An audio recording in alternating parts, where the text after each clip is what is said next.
এই মুহূর্তে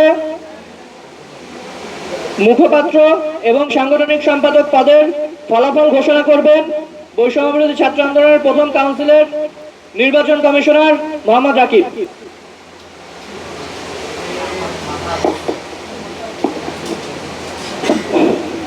আসসালামু আলাইকুম প্রিয় সাংবাদিক বৃন্দ,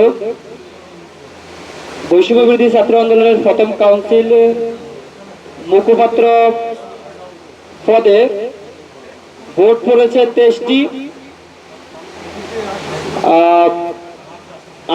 আমি প্রার্থীর নামগুলো ঘোষণা করি। নুপুর আক্তার নোভা, মোহাম্মদ লিকন হোসেন, সিনথিয়া জাহিন আয়েশা। মুখপাত্র পদে 23টি ভোটের মধ্যে নুপুর আক্তার নোভা 5টি ভোট পেয়েছে।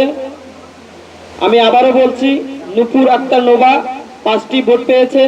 মোহাম্মদ লিকন হোসেন 1টি ভোট পেয়েছেন। সিনথিয়া জাহিন আয়েশা 17টি ভোট পেয়ে নির্বাচিত হয়েছে।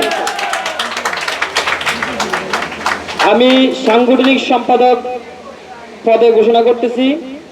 সাংগঠনিক সম্পাদক পদে 23টি ভোট পড়েছে। তার মধ্যে মোহাম্মদ সাজ্জাদ হোসেন তিনি 2টি ভোট পেয়েছেন। তাসনিম আহমদ তিনিও 2টি ভোট পেয়েছেন। মইনুল ইসলাম 19টি ভোট পেয়েছেন। তিনি সর্বোচ্চ ভোট পেয়ে নির্বাচিত হয়েছেন। সাংগঠনিক সম্পাদক পদে নির্বাচিত হয়েছেন মইনুল ইসলাম। মুখপাত্র পদে 17টি ভোট সর্বোচ্চ 17টি ভোট পেয়ে নির্বাচিত হয়েছেন সিনথিয়া জাহিন আয়েশা। সাংগঠনিক সম্পাদক পদে সর্বোচ্চ 19টি ভোট পেয়ে নির্বাচিত হয়েছেন মইনুল ইসলাম। ধন্যবাদ।